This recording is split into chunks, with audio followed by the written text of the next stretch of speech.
Kepecet berarti.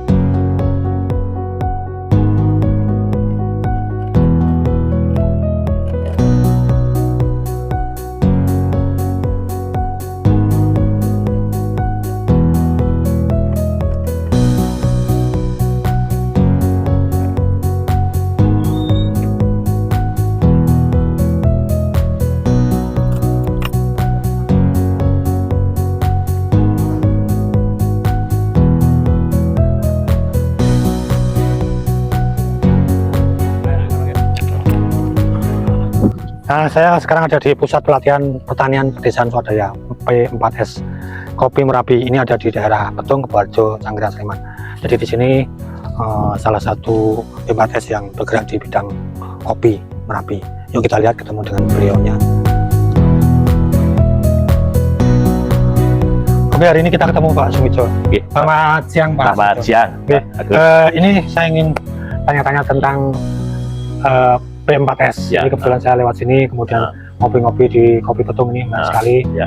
Ini P4S ini bergeraknya apa di kopi, apa benar seperti itu? Gimana Pak? Jadi P4S kita beri nama P4S Kopi Merapi. Karena memang fokusnya kita di bidang pertanian perkebunan kopi itu ya. Kopi, ya. Nah, itu yang kita yang kita siapkan untuk pembelajaran di sini itu ya. Itu ada budidaya kopi, terus kemudian pengolahan pasca panen kopi, terus pengolahan kopi tindak lanjut sampai ke roasting, sampai bubuk.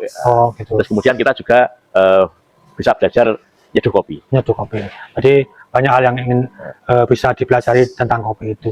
Nah, sekarang Pak, siapa yang bisa menjadi peserta dari P4S di sini? Jadi pesertanya umum gitu ya. Umum. Baik dari anak-anak usia dini ibaratnya gitu ya. Jadi kayak masih sebelum TK itu ya. Nah, ya, situ sudah ada yang kesini. Gitu. Nah, terus kemudian bisa yang anak-anak SD, SMP, SLTA, terus anak-anak kuliahan. Terus kemudian juga bisa para petani kopi. Terus kemudian perusahaan-perusahaan yang mengirimkan pegawainya ke sini juga sering. Bahkan ya ibaratnya gini ya Pak ya. Di P4S ini ada yang berbayar, ada yang tidak berbayar. Bahkan ada yang berbayar dan tidak berbayar.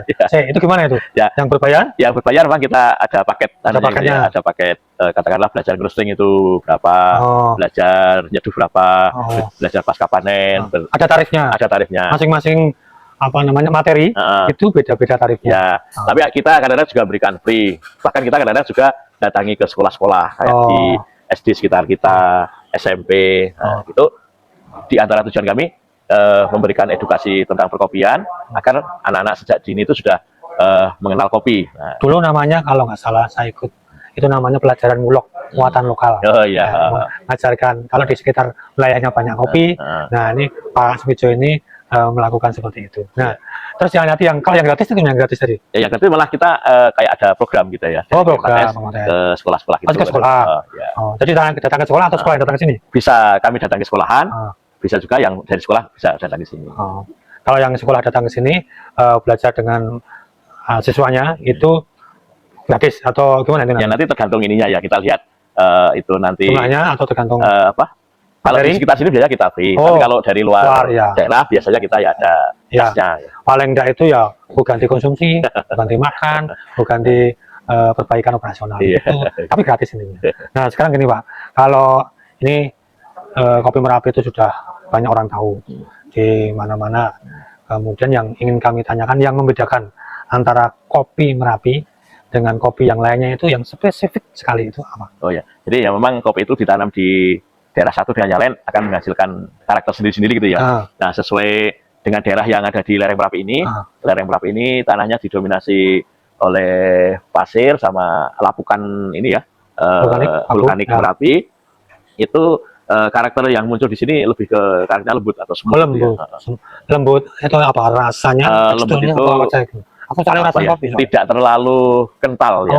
Cuman aromanya banyak ini. Tapi kalau Anda bisa membedakan, misalkan dalam ruang tertentu, jangan ditempatkan ini ada kopi macam-macam, kopi Merapi bisa dibedakan dengan bisa. Ya belajar itu. Ya. Karena kebiasaan ya. Ini kopi Merapi, ini kopi yang lainnya, ini kopi mana gitu. Walaupun ya kadang-kadang ada sedikit kesamaan ya. Kayak kopi Merapi dengan kayak kopi Kintamani di Bali itu ya ada mirip-miripnya. Sama Kintamani mirip. Nah, ini kalau Ini stok-stok Ya, ini stok panen tahun ini 2025. 2025. Ini yang sudah dikupas ya Pak ya? Ini baru yang penting dikeringkan dulu. Oh. Nanti ini masih diservasi lagi. Kalau yang ini? Ini masih ada kulit cangkangnya, masih ada Oh, kulitnya itu. nah. Ya. Oh. Kita nyimpannya biasanya ada yang masih kulitnya gitu ya. Kalau proses pembelajaran itu banyak juga diambil ini dari. Iya, iya. Kalau anunya luasannya sini berapa, yang sekitar sini kopi berapa hektar?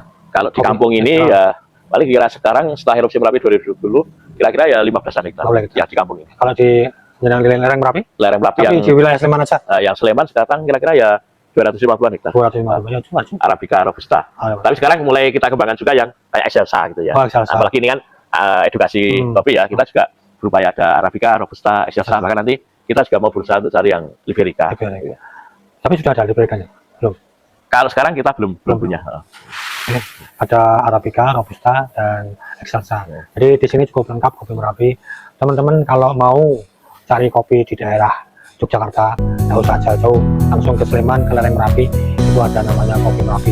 Saya jajak kopi Merapi. Kalau mau minum-minum, mau nyantai-nyantai, banyak warung kopi namanya Pak? Ya, warung kopi. kita sini sudah banyak gede juga. Kedai kopi. Jadi ramai, kebetulan saya juga pas mampir sini ramai sekali. Oke, Pak Sumijo, matur nuwun. Mudah-mudahan kopi Merapi sukses selalu. Amin, amin. Tidak ada kendala apapun. Masyarakat juga semakin lama semakin tahu kalau kopi Merapi itu juga begini. Itu matur nuwun ya Pak. Sama-sama bagus.